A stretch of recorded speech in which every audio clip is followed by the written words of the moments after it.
Hello, Mark. This is Sylvia, and my student number is 28, and I'm sophomore at NCUE. Now I'm going to read the transcript of the speech. Sophie Scout, Why We Laugh. Hi, I'm going to talk to you today about laughter. And I just want to start by thinking about the first time I can ever remember noticing laughter. This is when I was a little girl. I would have been about 6. And I came across my parents doing something unusual where they were laughing. They were laughing very, very hard. They were lying on the floor laughing. They were screaming with laughter. I did not know what they were laughing at, but I wanted in. I wanted to be part of that, and I kind of sat around at the edge going, ha ha, laughter. Now, accidentally, what they were laughing at was a sound which people used to sing, which was based around signs in toilets on trains telling you what you could do and could not do in toilet on trains. And the thing you have to remember about the English is, of course, we do have an immensely sophisticated sense of humor, laughter. At that time, though, I didn't understand anything of that. I just cared about the laughter. And actually, as a neuroscientist, I've come to care about it again. And it's a really weird thing to do. What I'm going to do now is just play some examples of real human beings laughing. And I want you to think about the sounds people make and how odd that can be. And in fact, how primitive laughter is as a sound. It's much more like animal code than it is like speech. So here we've got some laughter for you. The first one is pretty joyful. Audio laughing. Now this next guy, I need him to breathe. There's a point in there where I'm just like, you've got to get some air in there, mate, because he just sounds like he's breathing out. Audio laughing. That hasn't been edited. This is him. Audio laughing, laughter. And finally we have, this is a human female laughing. And laughter can take us to some pretty odd places in terms of making noises. Audio laughing. She actually says, oh my gosh, what's that? In French. We're all kind of with her. I have no idea. Now, to understand laughter, you have to look at a part of the body that psychologists and neuroscientists don't normally spend much time looking at, which is the ribcage. And it doesn't seem terribly exciting, but actually you're all using your ribcage at all the time. What you're all doing at the moment with your ribcage, and don't stop doing it, is breathing. So you use intercostal muscles, the muscles between your ribs, to bring air in and out of your lungs just by expanding and contracting your ribcage. And if I was to put a strap around the outside of your chest called a breath belt, and just look at that movement, you see a rather gentle sinusoidal movement. So that's breathing. You are all doing it. Don't stop. As soon as you start talking, you start using your breathing completely differently. So what I'm doing now is you see something much more like this. In talking, you use very fine movements of the ribcage to squeeze the air out. And in fact, we're the only animals that can do this. It's why we can't talk at all. Now, both taking and breathing has a mortal enemy, and that enemy is laughter. Because what happens when you laugh is those same muscles starts to contract very regularly, and you get this very marked sort of the zigzagging, and that's just squeezing the air out of you. It literally is that basic way of making a sound. You could be stepping on somebody. It's having the same effect. You are just squeezing air out, and each of those contractions, ha, gives you a sound. And as the contractions run together, you can get these benzons, and that's when you start getting these wheezing things happening. I'm brilliant at this, laughter. Now, in terms of the science of laughter, there isn't very much, but it does turn out that pretty much everything we think we know about laughter is wrong. So it's not at all unusual, for example, to hear people to say humans are the only animal that laugh. Nisk thought that humans are the only animals that laugh. In fact, you find laughter throughout the mammals. It's been well described and well observed in primates, but you also see it in rats. And whenever you find it, humans, primates, rats, you found it associated with things like tickling. It's the same for humans. You find it associated with play, and all mammals play.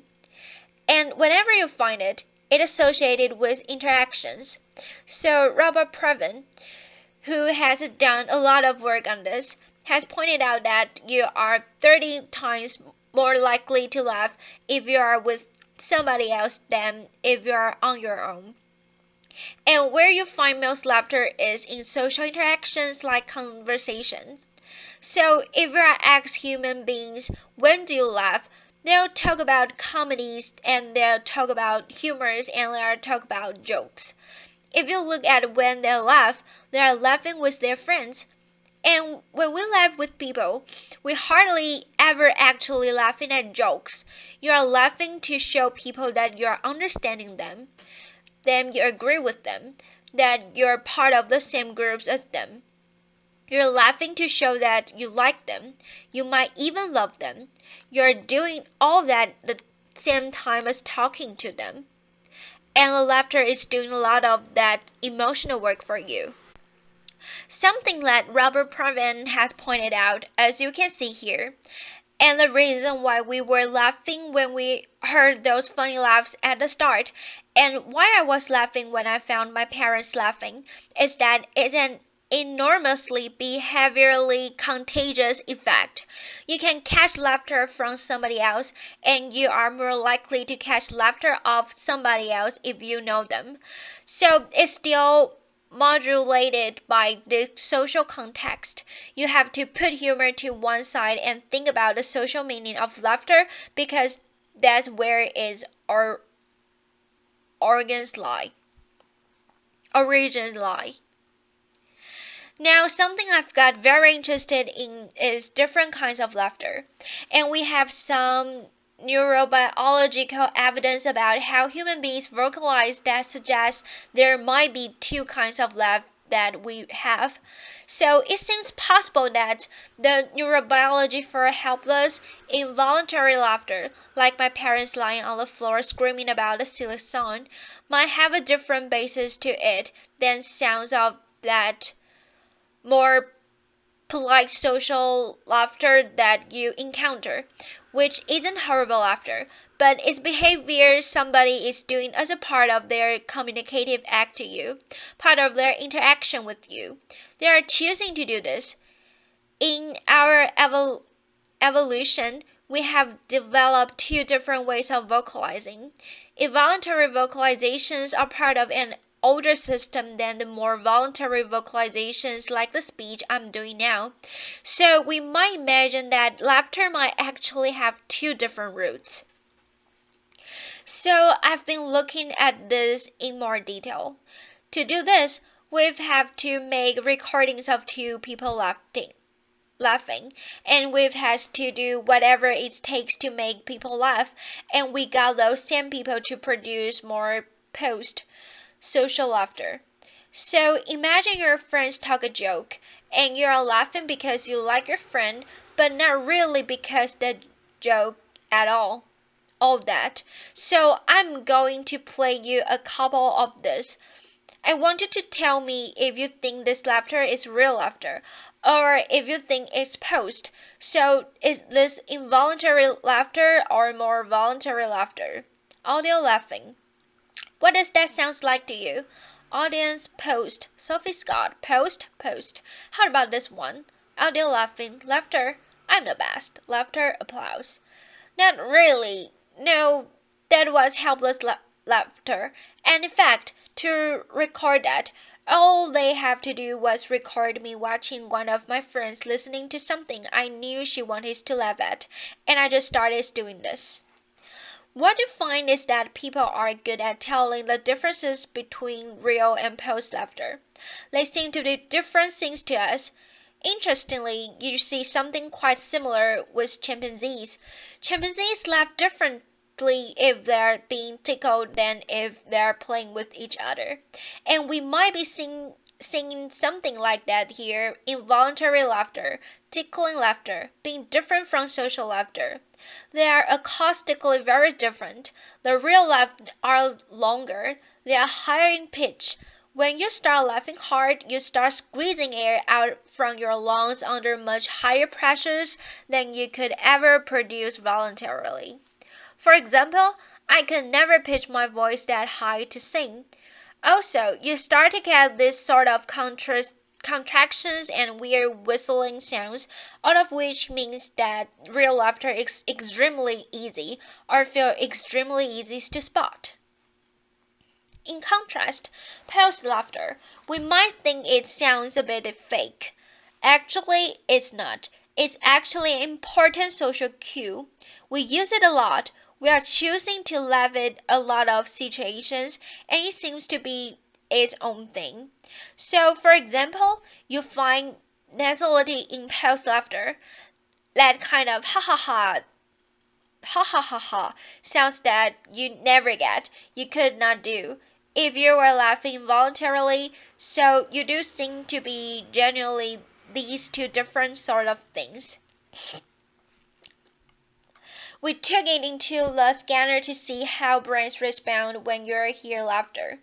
And when you do this, this is a really boring experiment.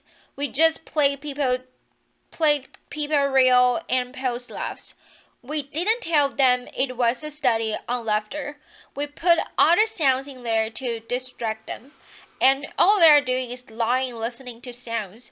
We don't tell them to do anything. Nonetheless, when you hear real laughter and when you hear posed laughter, the brains are responding completely differently, significantly differently. What you see in the regions in blue, which lies in auditory cortex, are the brain areas that respond more to the real laughs. And what seems to be the case, when you hear somebody laughing involuntarily, you hear sounds you would never hear in any other context. It's very unambiguous, and it seems to be associated with greater auditory processing of these novel sounds. In contrast, when you hear somebody laughing in a posed way, what you see are regions in pink, which are occupying brain areas associated with mentalizing, thinking about what somebody else is thinking. And I think what that means is, even if you are having your brain scanned, which is completely boring and not very interesting, when you hear somebody going ah ha ha ha ha ha, you are trying to work out why they are laughing. Laughter is always meaningful. You are always trying to understand it in context, even if, as far as you are concerned, at that point in time, it has not necessarily anything to do with you. You still want to know why those people are laughing. Now we've had this opportunity to look at how people hear real and posed laughter across the age range. So this is an online experiment we run with the Royal Society. And here we just asked people two questions. First of all, they heard some laughs, and they had to say how real posed do these laughs sound. The real laughs are shown in red, and the posed laughs are shown in blue. What you see there is the rapid onset. As you get older, you get better and better at spotting real laughter. So 6-year-olds are at chance, they can't really hear the difference. By the time you are older, you get better, but interestingly, you do not hit peak performance in the data set until you are in your late 30s and early 40s. You don't understand laughter fully by the time you hit puberty. You don't understand laughter fully by the time your brain has matured at the end of your teens. You are learning about laughter throughout your entire adult life. If we turn the question around and now say not, what does the laughter sound like in terms of being real or posed? But we say, how much does this laughter make you want to laugh? How contagious is this laughter to you? We see a different profile. And here, the younger you are, the more you want to join. When you hear laughter, remember me laughing with my parents when I had no idea what was going on. You really can see this. Now everybody, young and old, finds the real laughs more contagious than the post laugh. But as you get older, it all becomes less contagious to you. Now either we are just become really grumpy as we get older, or it may seem that as you understand laughter better, or you are getting better at doing this, you need more than just hearing people laugh to want to laugh. You need the social stuff there. So we've got a very interesting behavior about which a lot of our lay assumptions are incorrect. But I'm coming to see that actually there are even more to laughter than is an important social emotion we should look at. Because it turns out people are phenomenally nuanced in terms of how we use laughter. There's a really lovely set of studies coming out from Robert Levison's lab in California, where he's doing a longitudinal study with couples. He gets married couples, men and women, into a lab, and he gives them stressful conversations to have while he wires them up to a polygraph so he can see them becoming stressed. So you've got the two of them in there, and here say to the husband, tell me something that your wife does that irritates you. And what you see is immediately, just run that one through your head briefly, you and your partner. You can imagine everybody gets a bit more stressed as soon as starts. You can see physically, people become more stressed. What he finds is that the couples who manage that feeling of stress with laughter, positive emotions like laughter, not only immediately become less stressed, they can see them physically feeling better. They are dealing with this unpleasant situation better together. They are also couples that report high levels of satisfaction in their relationship and they are stay together for longer. So in fact, when you look at close relationships, laughter is a phenomenally useful index of how people are regulating their emotions together. We're not just emitting it at each other to show that we like each other. We are making ourselves feel better together. Now, I don't think this is going to be limited to romantic relationships. I think this is probably going to be a characteristic of close emotional relationships such as you might have with friends, which explains my next clip, which is of a YouTube video of some young man in the former East Germany making a video to promote their heavy metal band. And it's extremely mature. And the mood is very serious. And I want you to notice what happens in terms of laughter when things go wrong and how quickly that happens and how it changes the mood. He's cold. He's about to get wet. He got swimming trunks on, got a towel, ice.